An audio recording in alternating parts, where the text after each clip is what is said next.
यहाँ कोई किसी से प्यार नहीं करता। अपने सुख स्वार्थ की जब तक पूर्ति लगती है, हमारा मन जब तक राजी है, तब तक हमें आपको प्यारे कहते हैं, अपना प्यारा बना लेते हैं। और जब हमारा मन कहीं और राजी हो गया तो आपकी तरफ देखते नहीं। संसार का ये स्वरूप। गुरुदेव, आपके चरणों में कोटि कोटि प्रणाम। गुरुदेव भगवान, हमने संसार में जिनको अपना आश्रय मानकर जीवन साथी के रूप में वर्ण किया और जीवन समर्पित कर दिया, उन्होंने ही जब हमें ठुकरा दिया और जीवन की मझधार में बिल्कुल अकेला छोड़ दिया, इतना सब होने पर भी उनके प्रति अति मोह आसक्ति खत्म होकर सिर्फ और सिर्फ श्री जी के चरणों में कैसे लगे? एक बार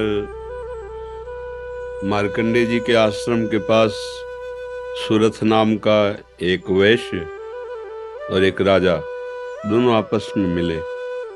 तो राजा से पूछा, आप जंगल में यहाँ कैसे? कहा, मेरा राज्य छिन गया है, पर मैं वही राज सिंहासन, वही राजमहल, वही रानियां, ये हमारा चिंतन नहीं जा रहा है। मुझे राज्य मिले इस बात के लिए तो मैं दुखी नहीं, पर मैं अपने परिवार को नहीं छोड़ सकता। और रोने लगा। फिर पूछा, आप क्यों इधर जंगल में? तो उनका, मेरे बेटे ने मुझे पीट के निकाल दिया, सारी संपत्ति छीन ली, पर मेरा मन उसी के लिए तड़प रहा है। वो भले मुझे पीटे, पर मैं अपने बेटे, बहू, परिवार को नहीं छोड़ सकता। बोले, तो बड़ी विचित्र हम दोनों की दशा है कि वो हमें छोड़ रहे हैं, वो हमें ठुकरा रहे हैं और हम उनके लिए रो रहे हैं, ये क्या है? तो राजा ने कहा, पास में मार्कंडे जी का आश्रम है, हम लोग उन महापुरुष के पास चलते हैं और अपना निवेदन करते हैं। तो जाके प्रणाम किया और अपनी बात दोनों ने रखी। तो मार्कंडेय जी ने कहा, ये भगवती माया का प्रभाव है। अगर भगवान की ऐसी प्रचंड माया ना हो तो सब परमानंद में मगन हो जाएं। ये माया ही, वो हमें धोखा दे, वो हमें ठुकराए, और हमारा मोह, हमारी ममता उससे बिलग नहीं होती है। अब उससे हटने का एक ही उपाय है, साधन को हरि भजन है, कै सत्संग सहाय। अगर हम सत्संग सुने तो सुनते सुनते बुद्धि पवित्र हो जाती है और फिर निश्चय होने लगता है। आप जिनके लिए रो रहे हैं, जिनकी बुद्धि पावन हुई, उन्होंने तिरस्कार पूर्वक छोड़ दिया। रत्नावती जी, भक्तमाल में चरित्र है, पढ़ लीजिए। रत्नावती जी पूरे रानी के जैसे सुख होते हैं वैसे ही रानी थी, वैसे ही सुख में मगन थी। कोई हरि भक्ति, कोई भजन, कुछ नहीं। और राजा भी अत्यंत प्यार करते थे, पर दासी वो वृंदावन आती थी और संतों का संग करती थी, सत्संग। तो उसके हृदय में गोविंद के चरणों में प्रीति उत्पन्न हो गई। वो रानी के कभी पैर दबा रही होती तो एकदम बोल पड़ती, हा कुंज बिहारी, हा गोविंद। तो रानी सावधान होकर देखती, तू रहती तो मेरे संग है, मेरी निजी दासी, अंग सेवी। ये कौन है कुंज बिहारी, कौन है गोविंद? किससे तू प्यार करती है? आज तक मुझे नहीं बताया। हमारे यहाँ की दासियां तो आजीवन समर्पित अंग सेवी होती हैं, ये क्या? तो मुस्कुरा दी, बोली, महारानी आप अन्यथा मत समझना, ये कोई व्यक्ति नहीं हम जिससे प्यार करते हैं। नहीं नहीं, तू पूरी बात बता दो, मत सुनो, मत सुनो, नहीं किसी काम के नहीं रह जाओगे। और रो पड़े। भगवान का जो प्यार होता है ना हृदय में, वो अलग कोटि का होता है। वो बस मत पूछो, आप मत पूछो। अब तो और आकर्षित हुई, नहीं नहीं आप बताओ ना। तो जब बैठ करके भगवत चर्चा, उनके रूप माधुरी, गुण माधुरी, अब वो तो इतना उसके हृदय में अच्छा लगा कि पैर दबाने से हटा के सिराने बैठा लिया। देखो तुम अब वहां नहीं, अब यहाँ बैठ के केवल हमें प्रभु की बात सुनाओ। इतना रंग चढ़ा कि हृदय विकल हो, उनका कैसे दर्शन हो सकते हैं? गोविंद के कैसे दर्शन हो सकते हैं? बिहारी जी के कैसे दर्शन हो? तो उनका, महारानी जी एक ही उपाय है, यदि प्रगट में संतों का संग किया जाए तो निश्चित संत सभा में गोविंद छुपे रहते हैं, वो जरूर कृपा करेंगे। तो रानियों कहीं जा तो सकती नहीं, तुम ऐसा करो, बगल में एक भवन तैयार करवाओ संत सेवा के लिए, और संतों को बुलाओ, और हम स्वयं बनाएंगे, संतों को पवाएंगे, उनके श्रीमुख से भगवत चर्चा सुनेंगे। उस समय दिल्ली में बादशाह के समीप विराजमान थे माधो सिंह, उनके पति का नाम था। अब रानी का हुक्म, महल के निर्माण हुआ, पास में संतों, और खिड़की से वो दर्शन करती, फिर सुंदर भोग पधराती, जाके सब संतों को पवाती। ये जब सूचना पहुंची राजा के बाद, बिना हमारे आदेश के संत निवास बन जाना, संतों के बीच में, रानी को ऐसे कोई सहज थोड़ी देख सकता, जाना सब। तो हुक्म कर दिया, बिल्कुल नहीं, संतों के समीप जाना बंद, ये सब बिल्कुल, क्योंकि एक राज मर्यादा होती है ना। और कुछ कठोर शब्द कहे। तुरंत नाई को बुलाया, अपना मुंडन कराया और संतों के बीच में बैठ गई। बोले, आज से राज अन्न का त्याग। अगर मैं कहीं रानी हूं, कहीं भी किसी भी अंग में, मैं उसे रानी नहीं रहने दूंगी जो मुझे संत और गोविंद से दूर कर दे, कदापि। ये जब सूचना पहुंची को तो मुड़ मुड़ा के बैठ गई। सोचा ये तो मतलब भारी का भारी अपमान, इससे ज्यादा क्या हो सकता है।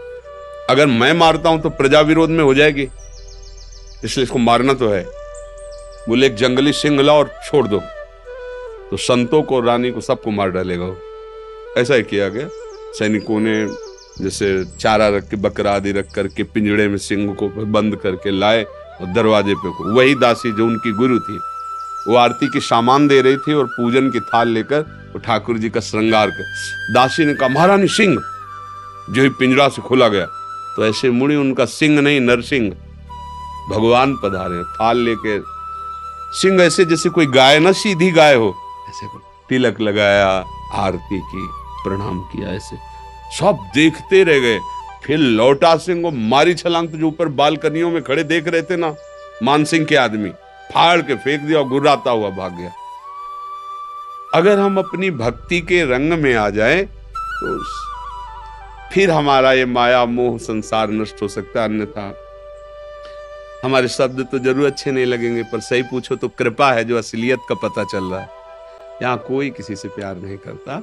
अपने सुख स्वार्थ की जब तक पूर्ति लगती है, हमारा मन जब तक राजी है, तब तक हमें आपको प्यारे कहते हैं, अपना प्यारा बना लेते हैं।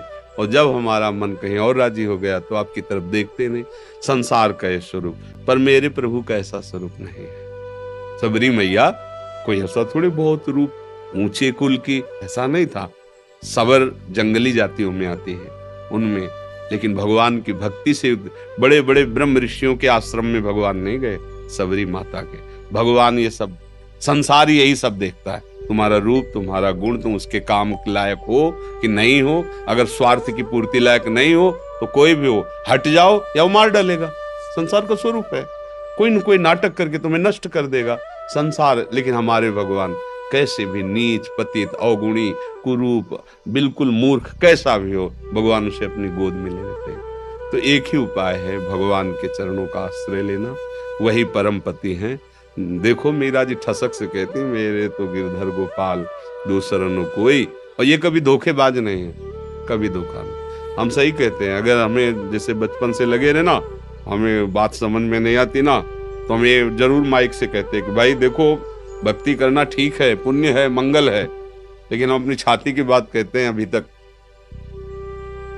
कमी हमारी और कृपा उनकी डुबो रही है। बस अगर कहीं कमी है तो हमारी कमी है, उनकी तरफ से कृपा ही कृपा, दुलार ही दुलार है। ये सच्ची मान लो। अगर कोई प्यार करने वाला है तो प्रभु है। आप कहोगे दिखाई नहीं देते हैं, आपने अपने को देखा है क्या? अगर प्रभु से देखने पर ही प्यार करते हो तो आप अपने से प्यार करते हो ना। देखो ना, आप अपने से प्यार, आपने अपने को देखा है क्या? आप तो शरीर को देख रहे हैं, बिना देखे भी आप अपने को बहुत प्यार करते हैं। आप अपने आप को बहुत प्यार करते हैं। अगर ये पता चल जाए कि हाँ कैंसर हो रहा है और आपको क्षति पहुंच जाएगी तो आप यहां से कटवा देंगे। अपने आप से ज्यादा प्यार आप किसी को नहीं करते, टांग कटवा देंगे आप। अगर ऐसा लग जाए कि अपने को बहुत अशांति, जीना मुश्किल है, आप क्या करेंगे, कैसे मुंह दिखाएंगे, तो आप जहर खा लेंगे, फांसी पे चढ़ जाएंगे। मतलब समझिए, पर आपने अपने को देखा नहीं, जाना नहीं, फिर भी आप बहुत प्यार करते हैं। जो कुछ भी प्यार करते हैं अपने लिए करते हैं। अपने आप से बढ़कर आप किसी से प्यार नहीं करते, पर आपने अपने आप को नहीं जाना, तो फिर तुम उन्हीं के अंश हो। जब तुम अपने को नहीं जान पाए तो जैसे अनजाने में आप अपने से प्यार करते हो, ऐसे ही शुरू कर दो प्यार प्रभु से, और उनके तुम हो, वो सामने आ जाएंगे पक्का। ऐसा नहीं है तो अब विमान से उतरते हैं, दोस्त की तरह मिलते हैं भगवान। और बस यही है कि जैसे आप कहो कि अब राष्ट्रपति से हाथ मिला के आ रहे, प्रधानमंत्री से हाथ मिला, तो गांव का आदमी से प्रधानमंत्री से तुम कैसे मिल सकते? क्यों नहीं मिल सकते? भारत के नागरिक है, हम अधिकार पुष्ट करें अपना, और जरूरत दिखाएं तो हमें मिला दिया जाएगा। ऐसे हम अधिकार पुष्ट करें और चाहत हमारी प्रबल हो तो हमें भगवान मिल जाएंगे।